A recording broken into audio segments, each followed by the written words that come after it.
তোমার তোমার পাপে আমার এমন দশা হয়েছে। ছেলে খেকো রাক্ষসী। তুমি মরতে পারোনি না না, সাত আহ্লাদ এখনো মেটেনি। এখনো বুঝি একজন খুব ভালোবাসছে। হ্যাঁ, অত বোকা নই আমি, বুঝলে? ওসব চলবে না, আমার বাড়িতে বসে ওসব তোমার চলবে না। এই তোমাকে আমি বলে দিলাম, এখনো মরিনি আমি। কি সব বলছো? বলছি তোমার মাথা আর আমার মুন্ডু। ওরে বাপরে, চারদিক দিয়ে আমার একেবারে সর্বনাশ হয়ে গেল। যে সর্বনাশ হয়ে গেল, আমার সর্বনাশ হয়ে গেল। প্রদীপের গল্প স্বল্প, শুধুমাত্র ফানটানে। এখানে থাকছে কিছু রহস্য, কিছু ভয়, কিছু হাসি, কিছু প্রেম আর অনেক কাহিনী। Any digital copy of this content leading to piracy is a crime. এই গল্পের যে কোনো পাইরেসির বিরুদ্ধে আইনানুগ ব্যবস্থা নেওয়া হবে। পাইরেসি দণ্ডনীয় অপরাধ। দয়া করে পাইরেসি করবেন না এবং পাইরেসি সাপোর্ট করবেন না। আজকের গল্প মানিক বন্দ্যোপাধ্যায়ের কুষ্ঠরোগীর বউ।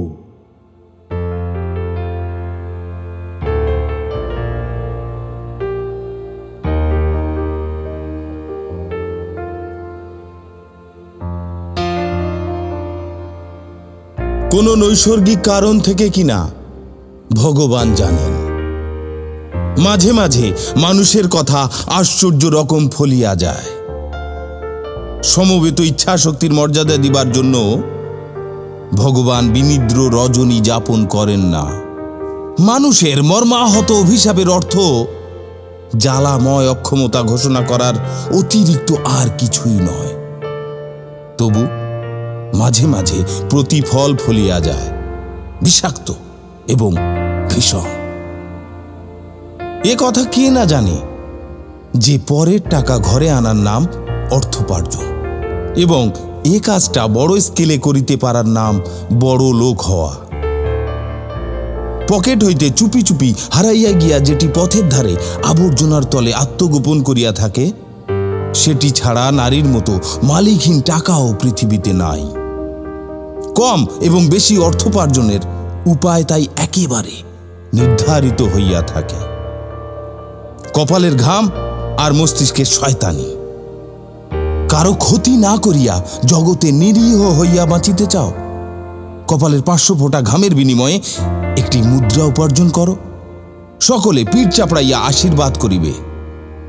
কিন্তু বড়লোক যদি হইতে চাও, মানুষকে ঠকাও, সকলের সর্বনাশ করো।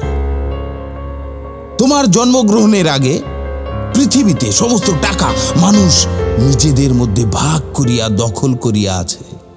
ছলে বলে কৌশলে যেভাবে পারো তাহাদের সিন্ধুক খালি করিয়া নিজের নামে ব্যাংকে জমাও।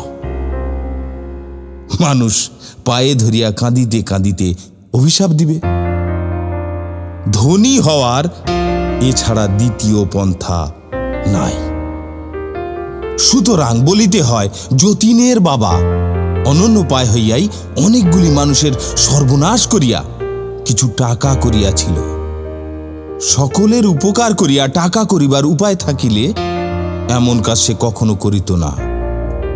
তাই জীবনের আনাচে কানাচে তাহার যে অভিশাপ ও ঈর্ষার বোঝা জমা হইয়াছিল, সেজন্য তাহাকে সম্পূর্ণরূপে দায়ী করা চলে না। তবু সংসারে চিরকাল পুণ্যের জয় এবং পাপের পরাজয় থাকে।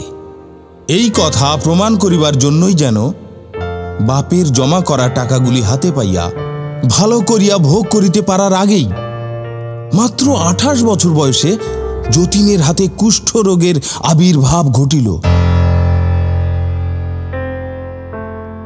লোকে যা বলিয়াছিল অবিকল তাই, একেবারে কুষ্ঠ ব্যাধি। মহাশ্বেতা একদিন স্বামীকে জিজ্ঞাসা করিল, তোমার আঙুলে কি হয়েছে? হ্যাঁ, কি জানি, একটা ফুসকুড়ির মতো উঠেছিল। ফুসকুড়ি নয়, চারিদিকটা লাল হয়েছে। আঙুলটা কেমন অসাড় অসাড় লাগছে সেটা। একটু 3-4 আয়োডিন লাগিয়ে দেব, নয়তো বলো একটা চুমু খেয়ে দিচ্ছি, একটা চুমুতেই সেরে যাবে। পুরুষ মানুষের আঙুল তো নয়, উর্বশী মেনকার কাছ থেকে যেন ধার করেছো। বাবা, মানুষের আঙুলের রং পর্যন্ত এমন টুকটুকে হয়, রক্ত যেন ফেটে পড়ছে। আঙুলটি যে হাতে লাগানো ছিল, স্বামীর সেই হাতটি মহাশ্বেতা নিজের গলায় জড়াইয়া দিল। জীবনে যে কথা সে বহুবার বলিয়াছে, আজ আর একবার সেই কথাই বলিল। এ তোমার ভারী অন্যায়, তা জানো? তুমি এত সুন্দর বলেই তো আমার ধাঁধা লাগে। তোমাকে ভালোবাসি না তোমার চেহারাকে ভালোবাসি বুঝতে পারি না। শুধু কি তাই গো? তবে আর ভাবনা কি ছিল? দিন রাত কিরকম ভাবনায় ভাবনায় থাকি তোমার হলে টের পেতে। ঈর্ষায় জ্বলে মরি যে। তারপর আর কিছুকাল বোঝা গেল না। শুধু আঙুলে নয়, যতীনের হাতে 2-3 জায়গায় তামার পয়সার মতো গোলাকার কয়েকটা তামাটে দাগ যখন দেখা দিল, তখনও নয়, মহাশ্বেতার শুধু মনে হইল যতীনের শরীরটা বুঝি ভালো যাইতেছে না। গায়ের রংটা তাহার রক্ত খারাপ হওয়ার জন্য কিরকম নিষ্প্রভ হইয়া আসিয়াছে। একটা টনিক খাওয়া দরকার। দেখো, তুমি একটা টনিক খাও। টনিক খেয়ে কি হয়? আহা, খাও না, শরীরটা যদি একটু সারে। যতীন টনিক খাইল, কিন্তু টনিকে এ ব্যাধির কিছু হইবার নয়। ক্রমে আরও কয়েকটি আঙুলে ফুসকুড়ি দেখা দিল। শরীরে চামড়া আরও কর্কশ, আরও মরা দেখাইতে লাগিল। চোখের কোল এবং ঠোঁট কেমন একটা অস্বাস্থ্যকর মৃত মাংসের রূপ লইয়া অল্প অল্প ফুলিয়া উঠিল। স্পর্শ অনুভব করিবার শক্তি তাহার ক্ষীণ হইয়া আসিল। চিমটি কাটিলে তাহার যেন আর তেমন ব্যথা বোধ হয় না। দিবারাত্রি একটা ভোঁতা অস্বাস্থ্যকর অনুভূতি তাহাকে বিষণ্ণ ও খিটখিটে করিয়া রাখিল। এবং সকলের আগে যে আঙুলের ছোট একটি ফুসকুড়িতে মহাশ্বেতা চুম্বন করিয়া 3-4 আয়োডিন লাগাইয়া দিয়াছিল, সেই আঙুলেই তাহার পচন ধরিল প্রথম।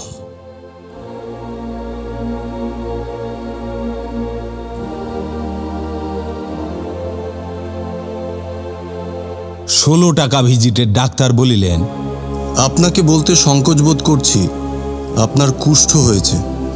$32 ভিজিটের ডাক্তার বলিলেন, টাইপটা খারাপ, একেবারে সেরে উঠতে একটু সময় নেবে। সেরে তাহলে যাবে ডাক্তারবাবু? যাবে না? ভয় পান কেন? রোগ যখন হয়েছে সারতেও পারে নিশ্চয়ই। এমন করিয়া ডাক্তার কথাগুলি বলিলেন। আশ্বাস দিবার চেষ্টা তাহার এত বেশি সুস্পষ্ট হইয়া রহিল যে কাহারও বুঝিতে বাকি রহিল না যতীনের এ মহাব্যাধি কখনো সারিবে না। $100 ভিজিটের ডাক্তার বলিলেন, যতটা সম্ভব লোকালাইজড করে রাখা ছাড়া উপায় নেই, তার বেশি এখন কিছু করা অসম্ভব। জানেন তো রোগটা ছোঁয়াছে, সাবধানে থাকবেন। আপনাকে তো বলাই বাহুল্য যে ছেলে মেয়ে হওয়াটা বোঝেন না। বোঝে না? যতীন বোঝে, মহাশ্বেতা বোঝে, কিন্তু 6 মাস আগে যদি এই বোঝাটা বোঝা যাইত। মহাশ্বেতা যেন মরিয়া গিয়াছে, অন্যায় অসঙ্গত অপঘাতে অকথ্য যন্ত্রণা পাইয়া শুদ্ধ শুদ্ধ মরিয়া গিয়াছে। বিমূঢ় আতঙ্কে বিহবলের মতো হইয়া সে বলিল, তোমার কুষ্ঠ হয়েছে? ও ভগবান, কুষ্ঠ! যতীন তখনও মরে নাই, মরিতেছিল। সাধারণ কথার সুর, তাল, লয়, মান সমস্ত বাদ দিয়া সে বলিল, কিভাবে আমার এমন হলো সেটা? তোমার বাপ কেন হবে গো? আমার কপাল। নিজের বাড়িতে আত্মীয় পরিজনের মধ্যে যতীন হইয়া রহিল অস্পৃশ্য। সর্বত্র ঘুরিয়া বেড়াইবার স্বাদ থাকিলে বাধা অবশ্য কেহই তাহাকে দিতে পারিত না, কিন্তু সে গোপনতা খুঁজিয়া লইল। বাড়ির একটা অংশ বিচ্ছিন্ন করিয়া লইয়া সেখানে নিজেকে সে নির্বাসিত ও বন্দী করিয়া রাখিল। মহাশ্বেতা ছাড়া আর কাহারও সেদিকে যাইবার হুকুম রহিল না। বন্ধু বান্ধব দেখা করিতে আসিয়া বাহির হইতে ফিরিয়া গেল। সামনাসামনি মৌখিক সহানুভূতি জানাইবার চেষ্টা করিয়া আত্মীয় স্বজন হইয়া গেল ব্যর্থ। যতীন নিজের পছন্দধরা দেহকে কারো চোখের সামনে বাহির করিতে রাজি হইল না। নিজের ঘরে সে রেডিও বসাইল, স্তূপাকার বই আনিয়া জমা করিল, ফোন বসাইয়া বাড়ির অন্য অংশ এবং বাহিরের জগতের সঙ্গে একটা অস্পষ্ট চাপা শব্দের সংযোগ স্থাপিত করিয়া লইল। জীবনযাপনের প্রথায় আকস্মিক পরিবর্তন ও বিপর্যয়ের সীমা পরিসীমা রহিল না। পৃথিবীর সমস্ত মানুষকে বর্জন করিলেও মহাশ্বেতাকে সে কিন্তু ছাড়িতে পারিল না। নিকটতম আত্মীয়ের দৃষ্টিকে পর্যন্ত পরিহার করিয়া বাঁচিয়া থাকার মতো মনের জোর কোথা হইতে সংগ্রহ করিল বলা যায় না, কিন্তু ব্যাধিটিকে আপনার দেহের মধ্যেই সংহত করিয়া রাখিয়া মৃত্যু পর্যন্ত টানিয়া লইয়া গিয়া চিতার আগুনে ভস্ম করিয়া ফেলিবার যে অনমনীয় প্রতিজ্ঞা সে অক্ষরে অক্ষরে পালন করিয়া চলিল। মনে হইল মহাশ্বেতাকে সে বুঝি তাহার সেই আত্ম প্রতিশ্রুতির অন্তর্গত করে নাই। আত্মীয় পর সকলের জন্য সাবধান হইতে গিয়া মহাশ্বেতার বিপদের কথাটা সে ভুলিয়া গিয়াছে।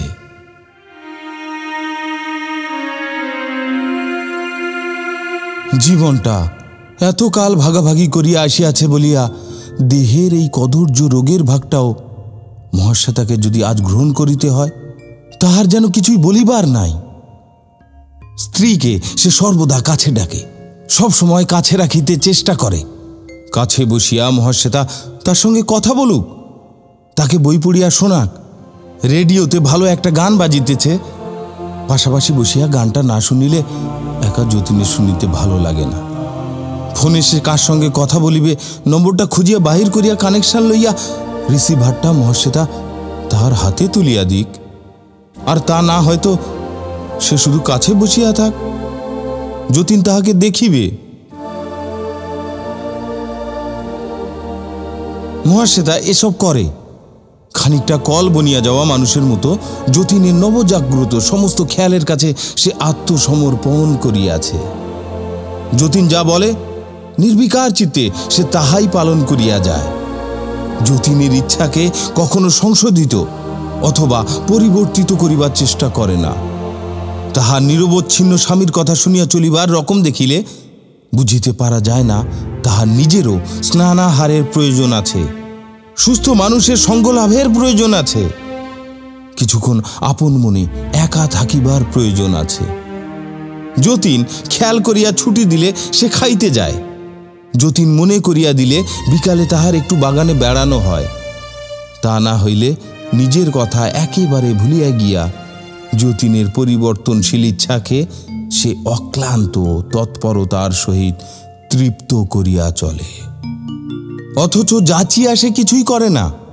যতীনের দরকারি সুখ সুবিধাগুলির জন্য ধরা বাঁধা যেসব নিয়মের সৃষ্টি হইয়াছে সেগুলি যথারীতি পালিত হয় কিনা এ বিষয়ে সে নজর রাখে, কিন্তু যতীনের স্বাচ্ছন্দ্য বাড়াইবার জন্য, যতীনকে তাহার নিজের খেয়ালে সৃষ্টি করিয়া লওয়া আনন্দের অতিরিক্ত কিছু দিবার জন্য স্বপরিকল্পিত কোনো উপায় দিন ও রাত্রি 24 ঘন্টার মধ্যে মহাশ্বেতা একটিও আবিষ্কার করে না। তাহাদের সহযোগ রূপান্তর পরিগ্রহ করিয়াছে। জীবনের তাহাদের একটি সমবেত গতি ছিল, জীবনের পথে পাশাপাশি চলিবার কতকগুলি রীতি ছিল। সে গতিও এখন রুদ্ধ হইয়া গিয়াছে, সেসব রীতিও গেছে বদলাইয়া। পুরানো ভালোবাসা, পুরানো প্রীতি, পুরানো কৌতুক নূতন ছাঁচে ঢালিয়া লইতে হইয়াছে। বিবাহের 4 বছর পরে পরস্পরের সঙ্গে আবার তাদের একটি নবতর সম্পর্ক স্থাপন করিবার প্রয়োজন দেখা দিয়াছে। পূর্বতন বোঝাপড়াগুলি আগাগোড়া বদলাইয়া ফেলিতে হইয়াছে। প্রথম দিকে যে মুহ্যমান অবস্থাটি তাহাদের আসিয়াছিল সেটুকু কাটিয়া যাওয়ার আগে আপনা হইতে এমন কতকগুলি পরিবর্তন সংঘটিত হইয়া গিয়াছে যাহা খেয়াল করিবার অবসরও তাহাদের থাকে নাই। চিকিৎসার বিপুল আয়োজনের সঙ্গে সামঞ্জস্য রাখিয়া ও সুস্থ মানুষের শয্যা গিয়াছে পৃথক হইয়া। কথা বলিবার সময় শুধু হাসির কথা বলিবার প্রয়োজন সম্পূর্ণ বাতিল হইয়া গিয়াছে। যার নাম দাম্পত্যালাপ এবং যাহা 9টির মধ্যে প্রায় সবগুলি উপভোগ্য রসে সমৃদ্ধ দুটি পৃথক শয্যার মাঝে চিড় খাইয়া তাহা নিঃশব্দে মরিয়া গিয়াছে। দিবারাত্রির মধ্যে একটি চুম্বনও আজ আর পৃথিবীর কোথাও অবশিষ্ট নাই। চোখে চোখে যে ভাষায় তাহারা কথা বলিত সে ভাষা তাহারা ভুলিয়া গিয়াছে। সবটুকু নয়, এখন চোখের দৃষ্টিতে একটি বিহবল শঙ্কিত প্রশ্ন তাহারা ফুটাইয়া তুলিতে পারে। চোখে চোখে চাহিয়া এখন তাহারা শুধু দেখিতে পায় একটা অবিশ্বাস্য অপ্রকাশিত বেদনা এই জিজ্ঞাসায় পরিণত হইয়া আছে, এ কি হলো? মহাশ্বেতা দিনরাত বোধ হয় এই কথাটাই ভাবে। তাহার ঠোঁট দুটি পরস্পরকে দৃঢ় আলিঙ্গন করিয়া অহরহ কঠিন হইয়া থাকে। ছোট ছোট নিঃশ্বাস ফেলিতে ফেলিতে সে এক সময় শুধু বেশি বাতাসের প্রয়োজনে জোরে জোরে নিঃশ্বাস গ্রহণ করে। দীর্ঘশ্বাসের মতো শোনায়, অদৃষ্টকে অভিশাপ দিবার মতো শোনায়।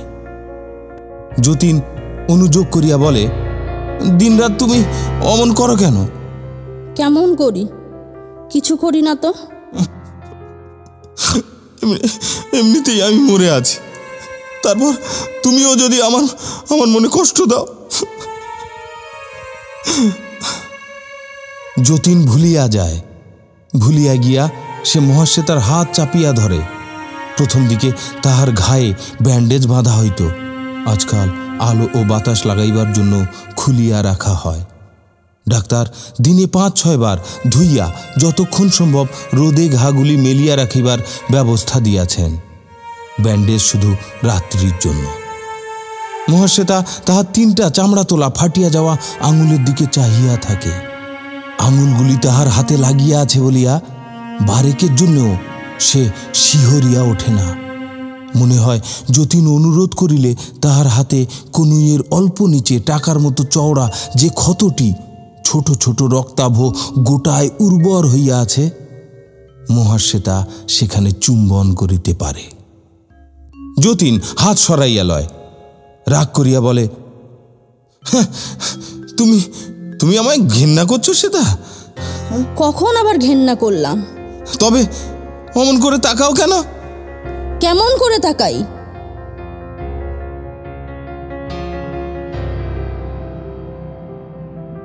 যতীন উঠিয়া বারান্দায় গিয়া বেলা 12টার কড়া রোদে পাতিয়া রাখা ইজি চেয়ারটিতে কাঁধ হইয়া এলাইয়া পড়ে। বৈশাখী সূর্যের এ অম্লান কিরণ ভালো মানুষের হয়তো 5 মিনিটের বেশি সহ্য হয় না, কিন্তু যতীনের অনুভব শক্তি ভোঁতা হইয়া গিয়াছে। ঘণ্টার পর ঘণ্টা সে সেই রোদে নিজেকে মেলিয়া রাখিয়া পড়িয়া থাকে। রোদ সরিয়া গেলে ইজি চেয়ারটাও সে সরাইয়া লইয়া যায়। ডাক্তারের কাছে সে সূর্যালোকের মধ্যে অদৃশ্য আলোর গুণের কথা শুনিয়াছে। সে আলোককে যতীন প্রাণপণে কাজে লাগায়, অপচয় করিতে পারে না। খানিক পরে ডাকিয়া বলে, এদিকে শোনো শ্বেতা, এইখানে বসো। মহাশ্বেতা যতীনের কাছে ছায়ায় বসে। নিকটবর্তী রোদের ঝাঁজে তাহার ঘর্মাক্ত দেহ শুকাইয়া উঠিয়া জ্বালা করিতে থাকে, কিন্তু সে উঠিয়া যায় না। জ্যোতির্ময়ী পতিব্রতার মতো স্বামীর কাছে বসিয়া ঝিমায়। আমার তেষ্টা পেয়েছে, আমার একটা বালিশ চাই, এনে দিলেই হলো বুঝি? মাথার নিচে দাও। কি ভাবছো শুনি? কি ভাববো? বৈশাখী দুপুরটি গুমোটে জমিয়া ওঠে। রাত্রে ঘুম ভাঙিয়া মহাশ্বেতা দেখিতে পায় যতীন তার বিছানায় উঠিয়া আসিয়াছে। দেখিয়া মহাশ্বেতা চোখ বোঝে। সারা রাত্রি আর সে চোখ খোলে না। এ জগতে সবই যখন ভঙ্গুর, মনুষ্যত্বের ভঙ্গুরতায় বিস্মিত হওয়ার কিছুই নাই। মানুষের সঙ্গে মানুষের স্বভাবও ভাঙে গড়ে। আজ যে রাজা ছিল, কাল সে ভিখারি হইলে যদি বা এইটুকু বোঝা যায় যে লোকটা চিরকাল ভিখারি ছিল না, তার বেশি আর কিছুই বোঝা যায় না। সংকীর্ণ কারাগারে নিজের বিষাক্ত চিন্তার সঙ্গে দিবারাত্রি আবদ্ধ অবস্থায় থাকিয়া যতীন দিনের পর দিন অমানুষ হইয়া উঠিতে লাগিল। বিভৎস রোগটা তাহার না কমিয়া বাড়িয়াই চলিল, আর সুশ্রী রমণীয় চেহারা কুৎসিত হইয়া গেল। বাহিরের এই কদর্যতা তাহার ভিতরেও ছাপ মারিয়া দিল। তার সঙ্গে কয়েক ঘন্টা একত্র থাকাও মোহমান মহস্যেতার পক্ষে অসম্ভব হইয়া উঠিল। মেজাজটা যতীনের একেবারে বিগড়াইয়া গিয়াছে। মাথায় রক্ত চলাচলের মধ্যে তাহার কি গোল বাঁধিয়াছে বলা যায় না। চোখ দুটি মেজাজের সঙ্গে মানাইয়া দিবা রাত্রি আরক্ত হইয়া আছে। গলার আওয়াজ তাহার চাপা ও কর্কশ হইয়া উঠিয়াছে। মাথার চুলগুলি অর্ধেকের বেশি উঠিয়া গিয়া পাতলা হইয়া আসিয়াছে। নাকের রংটা তাহার তামাটে হইতে আরম্ভ করিয়াছে। মুখের ও দেহের মাংস দেখিলে মনে হয় কতকালের বাসি হইয়া ভিতর হইতে পচন ধরিয়া গাঁজিয়া উঠিয়াছে। কোণঠাসা হিংস্র জন্তুর মতো উগ্র ভীতিকর ব্যবহারে মহাশ্বেতাকে সে সর্বদার জন্য সন্ত্রস্ত রাখিতে শুরু করিয়াছে। মানুষের স্তরে আর যে তাহার স্থান নাই, যতীন তাহা বুঝিতে পারে। মানুষের শ্রদ্ধা, সম্মান ও ভালোবাসা পাওয়ার আশা এ জীবনের মতো তাহার ঘুচিয়া গিয়াছে। সে কাছে আসিতে দেয় না বলিয়া কেউ খোঁজ খবর নেয় না। এই আত্মপ্রবঞ্চনাকে আশ্রয় করিয়া থাকিতে সে রাজি নয়। মহাশ্বেতার নির্বাক ও নির্বিকার আত্মসমর্পণকে সে অসাধারণ ঘৃণার অস্বাভাবিক প্রকাশ বলিয়া চিনিতে পারিয়াছে। মানুষকে দিবার যতীনের আর কিছুই নাই। সে তাই মানুষের উপর রাগিয়াছে। সে তাই স্বার্থপর হইতে শিখিয়াছে। ব্যথা পাইয়াছে বলিয়া কাহাকেও ব্যথা দিতে সে কুণ্ঠিত নয়। নাগাল সে পায় শুধু মহাশ্বেতাকেই তাহার ব্যাধি ও ব্যাধিগ্রস্ত মনের ভার বহন করিতে হয়। সে শ্রান্ত হইয়া পড়িয়াছে। তাহার অবসন্ন শিথিল ভাবটাও অনেক কমিয়া গিয়াছে। মনে হয় আত্মরক্ষার ঘুমন্ত প্রবৃত্তিগুলি আর তাহার ঘুমাইয়া নাই। এবার সে একটু বাঁচিবার চেষ্টা করিবে, চিরকাল সহমরণে যাইবে না। যতীনকে সে বলে, কোথাও যাবে? না। সমুদ্রের জল লাগলে হয়তো কমতো। কমতো? তোমার মাথাও তো। ডাক্তারও কথা বলেনি তো? ডাক্তারের কথা শুনে তো সবই হচ্ছে। ঠাকুর দেবতার কাছে একবার হত্যে দিয়ে দেখলে হতো, হয়তো প্রত্যাদেশ কিছু পেতে। নিজের ছেলেকে ঠাকুর দেবতায় অত ভক্তি কেন? প্রত্যাদেশ, প্রত্যাদেশ। তোমার মতো পাপিষ্টার স্বামীকে ঠাকুর প্রত্যাদেশ দেন না।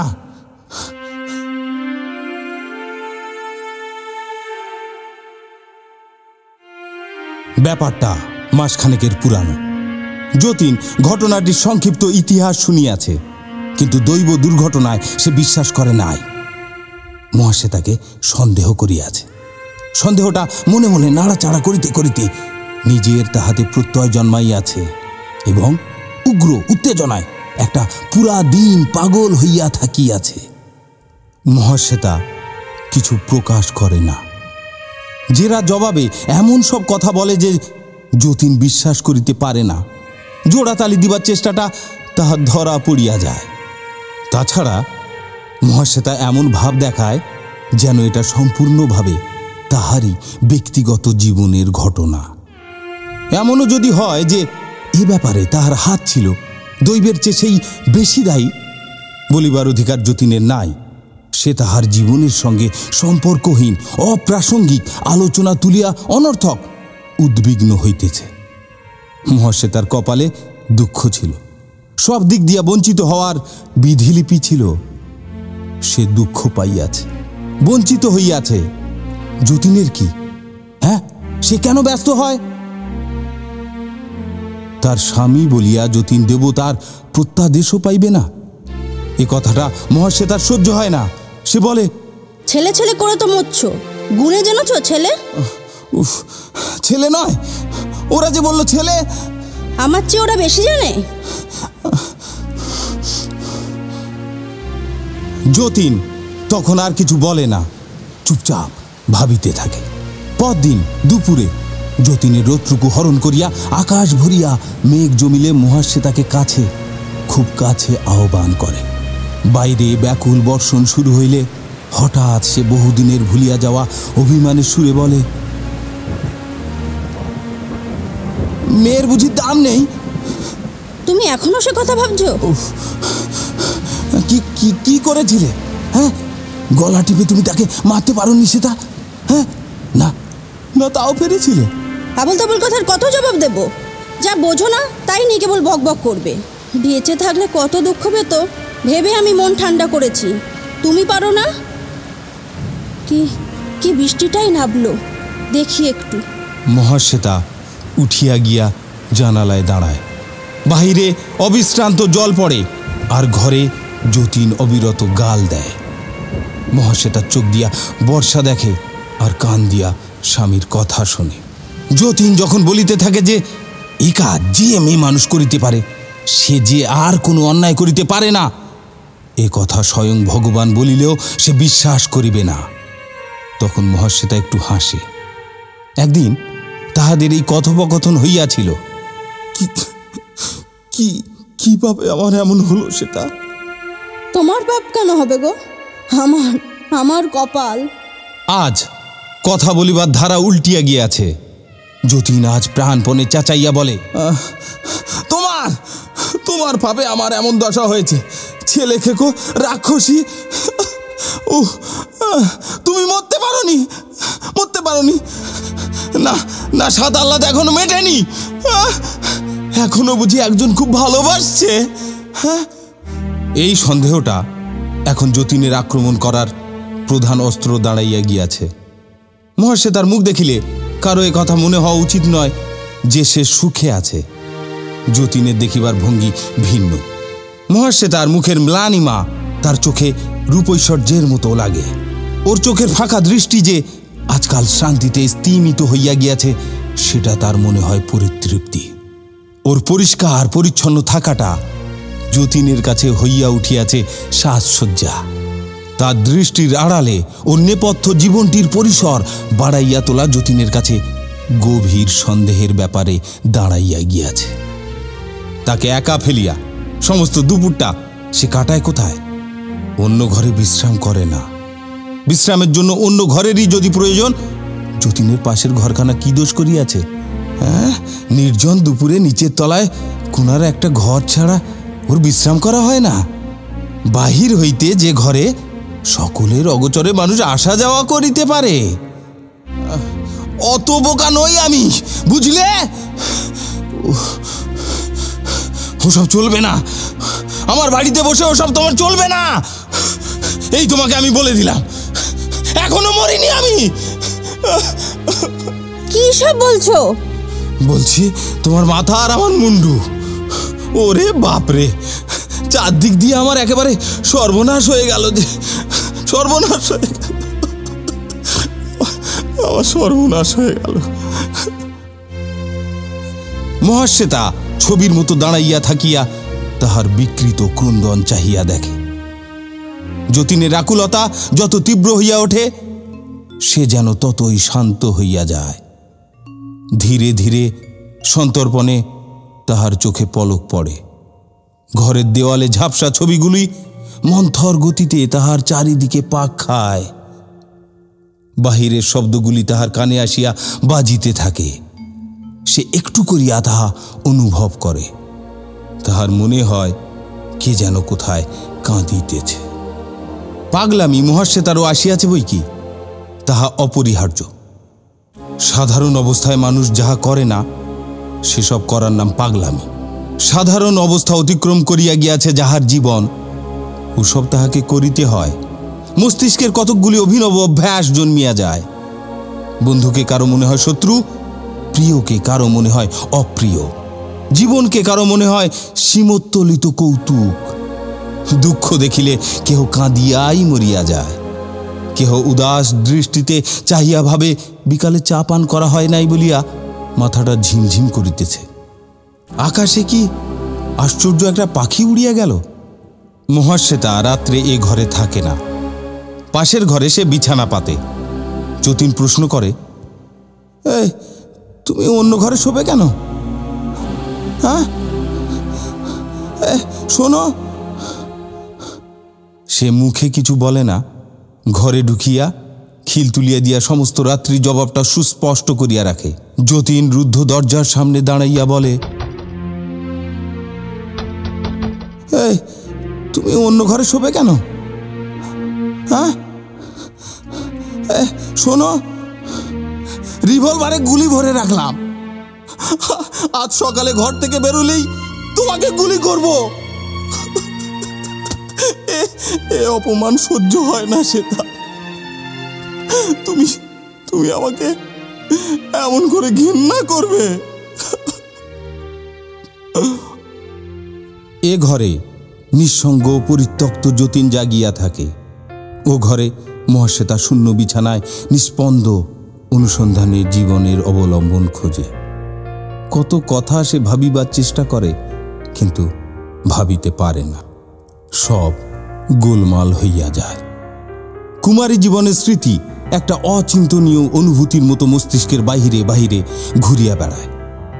বিবাহের পর যে 4টা বছর যতীন সুস্থ ছিল, সুরূপ ছিল, সে সময়ের কথাটা ভাবিতে আরম্ভ করা মাত্র মহাশ্বেতার চিন্তাশক্তি অসাড় হইয়া যায়। জীবনের সেই আদিম নিষ্পাপ উৎসব হইতে সে একেবারে উপস্থিত হয় যতীনের গলিত দেহ ও বিকৃত জীবনকে কেন্দ্র করা পচা ভ্যাপসানো জীবনে, যেখানে একটি নবজাত শিশু, একটি পরিপুষ্ট বিস্ময় জন্মিয়া মরিয়া যায়, বারবার জন্মিয়া বারবার মরিয়া যায়। যতীনের মনে যত আলো ছিল সব নিভিয়া গিয়াছে। গাঢ় অন্ধকারে তাহার মনে এককালীন হাস্যকর কত কুসংস্কারের যে জন্ম হইয়াছে সংখ্যা হয় না।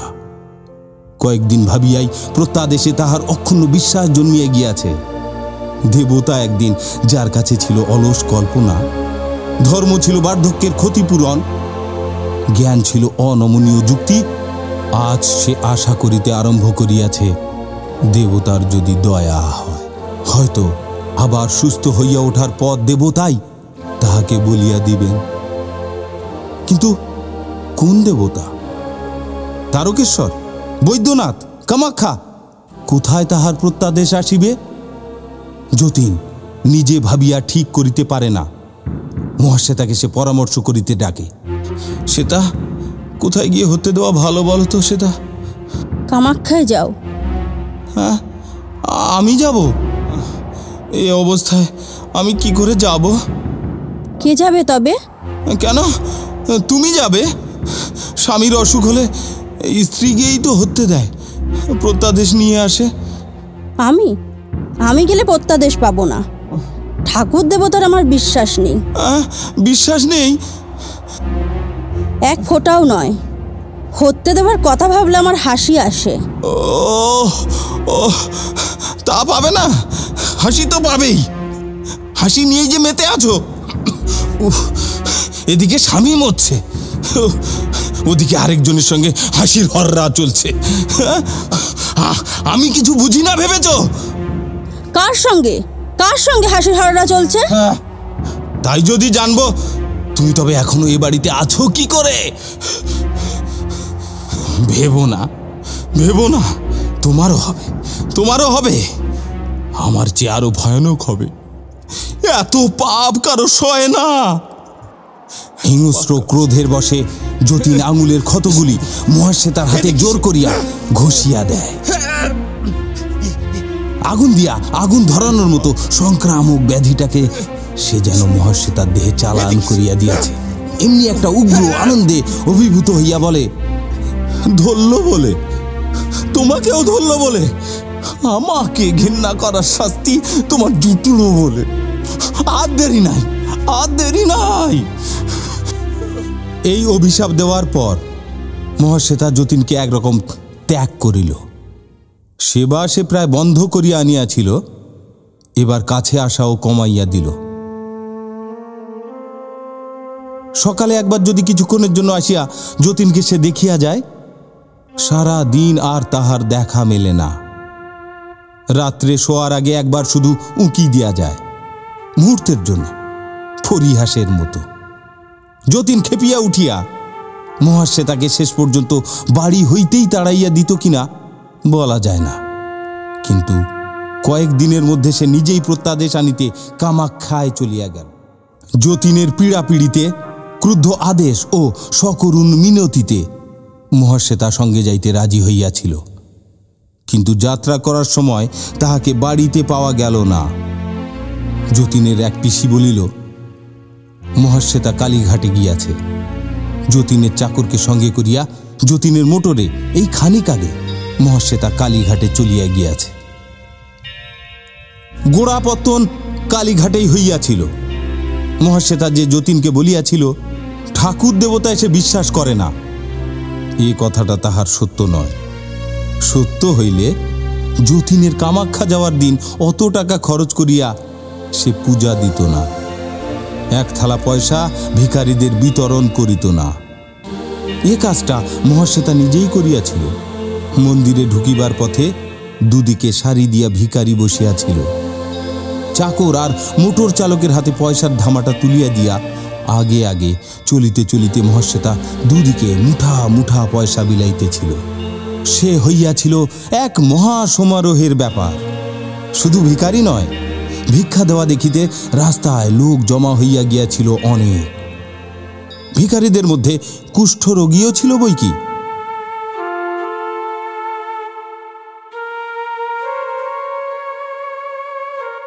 কারো সমস্ত মুখের ফাঁপানো মাংস বড় বড় গোটায় ভরিয়াছিল, কারো কবজির কাছ হইতে দুটি হাত বহুকাল আগে খসিয়া গিয়া ঘা শুকাইয়া হইয়াছিল মসৃণ। এদের পয়সা দিবার সময় মহাশ্বেতার একটি মুষ্টিতে কুলায় নাই, এদের দিয়া এক ধামা পয়সায় কুলানো যায় নাই। বাড়ি ফিরিয়া সেই দিন বিকালে মহাশ্বেতা কুষ্ঠাশ্রম খুলিয়াছে। চাকর সেদিন পথ হইতে 5 জন ভিখারিকে ধরিয়া আনিয়াছিল। তাদের মধ্যে 2 জন হাজার সুখ ও স্বাচ্ছন্দ্যের লোভেও এখানে থাকিতে রাজি হয় নাই। সেই 3 জন সেই হইতে আরাম করিয়া জাঁকিয়া বসিয়াছে, খায় দায় ঘুমায়, আর মহাশ্বেতাকে ক্ষণে ক্ষণে ধনে পুত্রে লক্ষ্মী লাভ করায়। আর তাহাদের কাজ নাই। 7 দিনের মধ্যে মহাশ্বেতার আশ্রমবাসীদের সংখ্যা দাঁড়াইয়াছে 21 জন। আত্মীয় স্বজন সকলকে সে ভিন্ন বাড়িতে স্থানান্তরিত করিয়াছে। মাহিনা করা কয়েকজন চাকর, দাসী, মেথর আর বাড়ি ভরা কুষ্ঠরোগীর সঙ্গে সে এখানে বাস করে একা। সকালে বিকালে এদের দেখিয়া যাওয়ার জন্য সে একজন ডাক্তার ঠিক করিয়াছে। 2 জন অভিজ্ঞ নার্সের জন্য বিজ্ঞাপন দেওয়া হইয়াছে। ডাক্তার বলিয়াছে, এখানে আপনাকে কুষ্ঠাশ্রম খুলিতে দেবে না। কেন? শহরের মাঝখানে এ ধরনের আশ্রম কি খুলিতে দেয়? ওরা তো শহরে রাস্তায় রাস্তায় ঘুরে বেড়াচ্ছিল। আমি বাড়ির মধ্যে ভরে বিপদ আরও কমিয়েছি। তবু দেবে না। তবে কি জানেন, এসব হলো সৎ কাজ। সহজে কেউ বাধা দিতে চায় না। পাড়ার লোক নালিশ করবে, সে নালিশ তদবির হবে, তারপর আপনার কাছে নোটিশ আসবে, তারপর 2 মাস আপনি চুপ করে থাকতে পারেন। ফের আর একটা নোটিশ এলে তখন ধীরে সুস্থে সরিয়ে নেওয়ার ব্যবস্থা করবেন। কুষ্ঠ কি ভয়ানক রোগ ডাক্তারবাবু? এরকম কত রোগ সংসারে আছে, মানুষকে একেবারে নষ্ট করে দেয়। বংশের রক্তধারার সঙ্গে পুরুষানুক্রমে মিশে থাকে এমন রোগ একটা নয় মিসেস দত্ত। বংশ, পুরুষানুক্রম, কে জানে ডাক্তার কতখানি টের পাইয়াছিল। যতীন শুধু সন্দেহ করিয়া খেপিয়া উঠিয়াছিল, ভাবিয়াছিল তাকেই মহাশ্বেতা বঞ্চনা করিয়াছে। ডাক্তার জানিয়াও নির্বিকার হইয়া আছে। হয়তো মনে মনে ডাক্তার সমর্থনও করে। জ্ঞানী ও অজ্ঞানীর মধ্যে একটু পার্থক্য থাকবেই। নার্স ঠিক হওয়ার আগেই যতীন ফিরিয়া আসিল। সে ঠিক প্রত্যাদেশ পায় নাই। কেমন একটা স্বপ্ন দেখিয়াছে যে কুণ্ড হইতে একটা সাদা ফুল আনিয়া মাদুলি করিয়া ধারণ করিলে সে নিরোগ হইতে পারে। বাড়ি ফেরার আগেই যতীন মাদুলি ধারণ করিয়াছে। বাড়ির ব্যাপার দেখিয়া তাহার চমক লাগিয়া গেল। এসব কি করেছ শ্বেতা? তোমার কল্যাণের জন্যই করেছি। কালীঘাটে একজন সন্ন্যাসীর দেখা পেলাম। অমন তেজালো সন্ন্যাসী আমি জীবনে কখনো দেখিনি। চোখ যেন আগুনের মতো আলো দিচ্ছে। তিনি বললেন, কুষ্ঠাশ্রম কর, তোর স্বামী ভালো হয়ে যাবে। হ্যাঁ হ্যাঁ, সত্যি? তোমার কাছে মিছে বলছি? তুমি সে সন্ন্যাসীকে দেখোনি, দেখলে তোমার শরীরে কাঁটা দিয়ে উঠত। আমাকে কথাগুলি বলে কোন দিকে যে চলে গেলেন কিছুই বুঝতে পারলাম না। হ্যাঁ, চলে গেল। একটা ওষুধ টষুধ যদি চেয়ে নিতে সেটা। বাড়ির যে অংশ যতীনের ছিল সে আবার সেইখানেই আশ্রয় গ্রহণ করিল। মাদুলি আর সন্ন্যাসীর ভরসায় মেজাজটা সে অনেকখানি নরম করিয়াই রাখিল, কিন্তু মহাশ্বেতা কাছে ভেড়ে না। কামাখ্যা যাওয়ার আগে যেমন ছিল তেমনি দূরে দূরে থাকে। কুষ্ঠাশ্রম লইয়া সে মাতিয়া উঠিয়াছে। 21টি অধিবাসীর সংখ্যা 25-এ পৌঁছিলে তার যেন আনন্দের সীমা থাকে না। দিবা রাত্রি সে পথে কুড়ানো এই বিকৃত গলিত মানুষগুলির সেবা করে।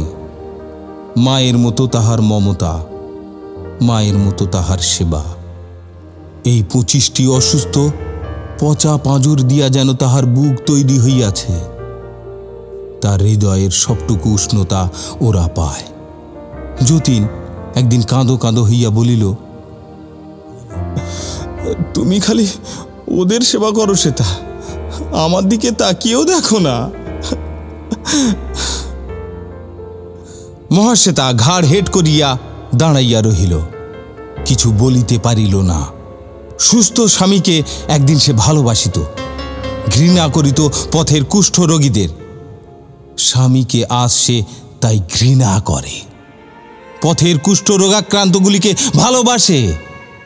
এতে জটিল মনোবিজ্ঞান নাই।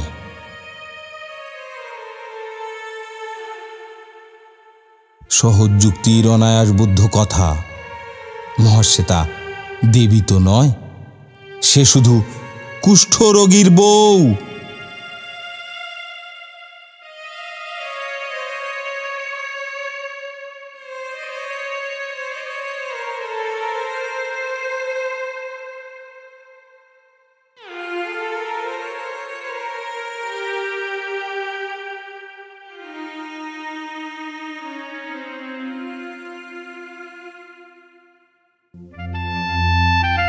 প্রদীপের গল্প স্বল্প আজ এই পর্যন্ত। পরের সপ্তাহে শনিবার ঠিক বিকেল 5টায় হাজির হব এক নতুন গল্প নিয়ে। শুনছেন তো আপনি?